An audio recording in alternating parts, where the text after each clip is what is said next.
आयुष्यभर सल मनात राहणे होतं ना असं? नक्की होतं.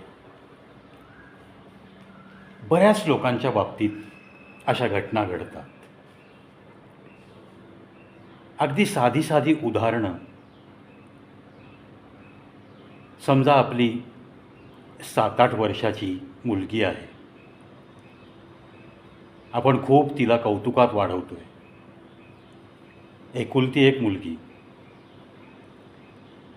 शाळेमध्ये प्रत्येक गोष्टीत तिने प्रावीण्य मिळवावं म्हणून धडपड करत असतो.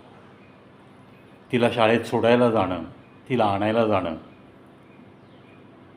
त्या क्षणातला आनंदसुद्धा आपण भरभरून घेण्याचा प्रयत्न करतो. खूप छान असतात या गोष्टी, नो डाऊट ॲट ऑल. मग त्याच मुलीला आपण काही वक्तृत्व स्पर्धा असतील त्याच्यात भाग घ्यायला लावतो. मग एखाद्या वेळेस तिचं डिबेट इतकं आवडतं की मग तिचा पहिला क्रमांक येतो.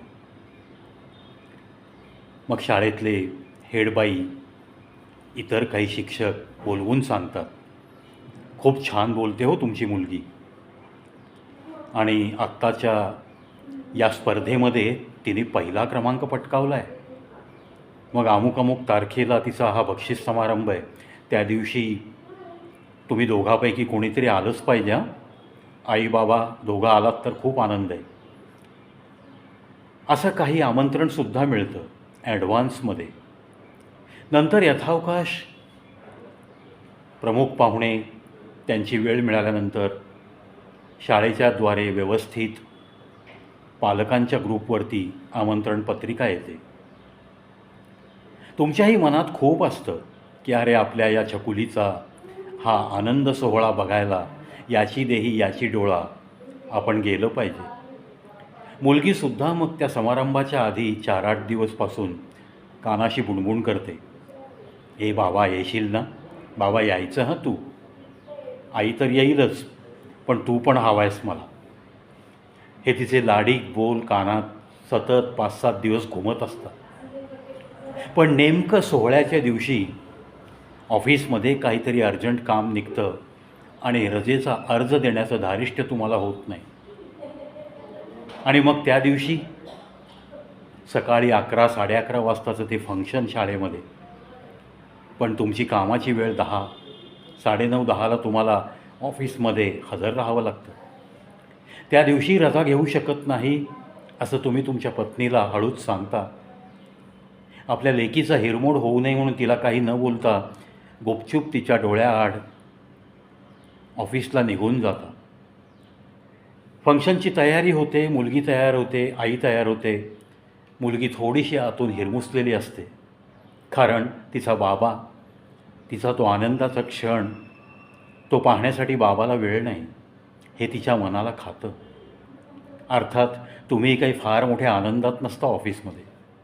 तुम्ही कार्यालयात जाता आणि सुन्न होऊन बसता, ऑफिसचं काम तर सुरू करता, पण मनाने तुम्ही आपल्या छकुलीच्या सोबत असता.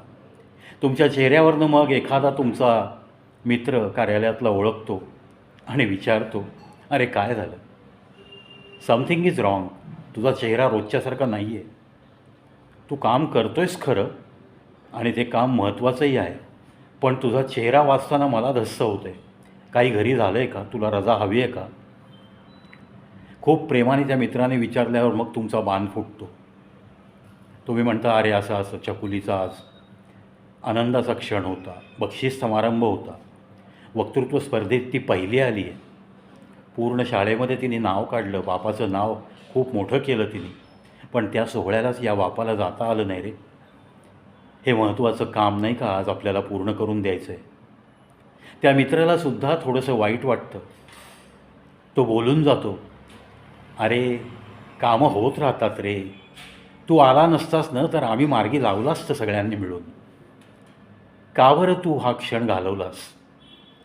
असे हे जे क्षण असतात ना, मग ह्याचा सल आयुष्यभर सतावत राहतो रे. त्या मित्राचं हे ऐकून तुम्हालाही बरं वाटतं, पण त्याच्यातलं गम्य तुम्हाला सतावत राहतं. सत्य बोलला तो मित्र. मग असे जीवनात कितीतरी सहल असतात ना प्रत्येकाच्या. आता आजकालच्या जमान्यात प्रत्येक गोष्ट मोबाईलवर एका क्लिकवर तुम्हाला मिळते. एखादा चित्रपट यशस्वी झाला की ठराविक कालावधीनंतर तो टी व्हीवर पण येतो. कुठल्या तरी चॅनलला त्याचे हक्क विकले जातात. त्यानंतर मग तो मोबाईलवरती यूट्यूबवर पण पाहायला मिळतो. ह्या घटना घडत आहेत. त्याच्यामुळं समजा तुम्ही ठरवलं मला धुरंधर 2 बघायचं आहे, टॉकीजला जाऊन बघायचं आहे. ज्या क्षणी तुमच्या शहरामध्ये हा चित्रपट आहे थिएटरला आणि ज्या क्षणी तुमच्या मनात असा विचार येतो आणि तो चित्रपट असेल, त्या क्षणी तुम्ही उचल खाल्ली पाहिजे. तो चित्रपट पाहायला थिएटरकडे गेलं पाहिजे. तुम्ही आज जाऊ उद्या जाऊ करता आणि धाडकन बातमी येते तुमच्या त्या थिएटरमधनं तो चित्रपट निघून पण गेला आहे, तिथं दुसराच लागला आहे आता. मग राहून गेलं ना तुमचं. असे जे काही आयुष्यात राहून जाणारे क्षण असतात, त्यातल्या त्यात मुलीचा किस्सा मी सांगितला तुम्हाला. चित्रपटाचा घ्या, गावात एखाद्या वेळेस सर्कस येते. आपल्याच बछड्यांना घेऊन सर्कस पाहायला जायचं बरं का. असं तुम्ही ठरवता आणि महिना निघून जातो. येन केन प्रकारेने तुम्ही जाऊ शकत नाही. काही ना काही अडचणी येत राहतात. कधी तुम्हाला त्या टायमिंगला घरी येणं जमत नाही, कधी मुलांच्या ट्युशन्स असतात, कधी अजून काही कारणं, आणि मग सर्कस गावातून निघून जाते. मनामध्ये राहून जातं, अरे आपण मुलांना सर्कस दाखवली नाही. नात्यांची गुंफण, त्यामध्ये पण अशा काही घटना घडतात. एका मित्राची माझ्या आत्या, आपल्या या भावाच्या मुलावर तिचं अतोनात प्रेम. म्हणजे मी अक्षरशः लहानपणापासून पाहिलं आहे की वर्षातून एकदा 8 ते 10 दिवस ती आपल्या भावाकडं हक्काने येऊन राहायची आणि आपल्या या भाच्यावर अतोनात प्रेम करायची. त्या 8-10 दिवसात त्याचे इतके लाड करायची की त्याला आईबाबांपेक्षा आत्या जास्त भारी आहे, आत्याचं प्रेम खूप जास्त आहे असं वाटत राहायचं. हीच आत्या जेव्हा 75 ओलांडून 80कडे झुकायला लागली, तेव्हा तिचं येणं कमी झालं.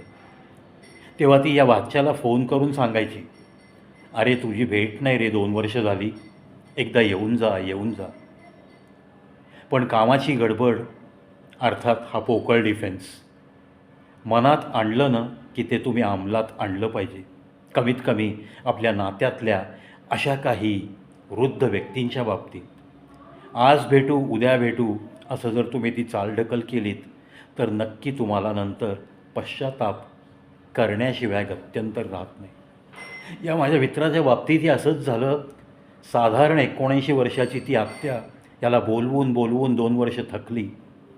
हा पण आज येईन उद्या येईन उगाच तिला प्रॉमिस करत राहिला आणि मग स्वतःची कामं, स्वतःचा संसार ह्याच्यातनं वेळ काढून त्याला जाणं झालं नाही. आणि एक दिवस त्याच्या मोबाईलवर आत्याच्या घरून रिंग आली. पण यावेळेस त्याला त्याच्या आत्याचा आवाज नाही ऐकायला मिळाला. आत्याच्या मुलांनी सांगितलं, अरे आई गेली, शेवटी पण तुझं नाव घेत होती. हे वाक्य खूप लागलं मनाला आणि आपण जाऊ शकलो नाही म्हणून सुन्न होऊन डोकं धरून बसला. पण आता काही उपयोग नव्हता. आत्या निघून गेली देवाघरी. आपल्या भाच्याला एकदा पाहायचं होतं, एकदा भेटायचं होतं, त्याच्याशी मनसोक्त गप्पा मारायच्या होत्या. लहानपणापासून ज्या भाच्यावर अतोनात प्रेम केलं त्याला 2 वर्ष ती आत्या सांगत होती, अरे एकदा येऊन जा, तुला भेटायचं आहे, तुझ्याशी मस्त गप्पा मारायच्यात रे. पण त्या वृद्ध आत्याचं जास्त मनावर न घेणारा हा भाचा शेवटी त्याच्या पदरी आता फक्त आयुष्यभर हाच पश्चाताप. आपण जे काही ठरवतो ना या मानवी जीवनात, ते आता या धावपळीच्या जगात आज नाही उद्या करू अशी जर चालढकल कराल तर तुम्ही असे अनेक आनंदाचे क्षण मिस करू शकता. तुम्ही त्या आनंदाला मुकवू शकता आणि नंतर फक्त पश्चाताप करत जगणं एवढंच तुमच्या हाती असू शकतं. चला, ज्या गोष्टींचा आनंद तुम्हाला घ्यायचा आहे त्या तुम्ही तो आनंद घेण्यासाठी धडपडा, प्रयत्नवादी राहा. मनात आलं ना तर ते लगेच करा. आजचं कार्य कोणतंही उद्यावर ढकलू नका, निदान अशा बाबतीत तरी. आणि मग असे आनंदाचे क्षण एक एक एक एक गोळा करत स्वतःची आनंदाची झोळी पहा कशी भरून राहते आणि जीवन जगण्याला कशी प्रेरणादायक गोष्टी तुमच्या त्या झोळीत असतात हे तुमचं तुम्हाला जाणवत राहील. मित्रांनो, तुमच्या माझ्या सगळ्यांच्या आयुष्यात अशा काही घटना घडतात, पण त्याच्यातून पश्चाताप होऊ नये. आपण थोडंसं जागरूक राहावं आणि असे काही छोटे छोटे क्षण असतात ते ताबडतोब मिळवण्याचा प्रयत्न करावा, यासाठीच विनंतीवजा हा एक व्हिडिओ.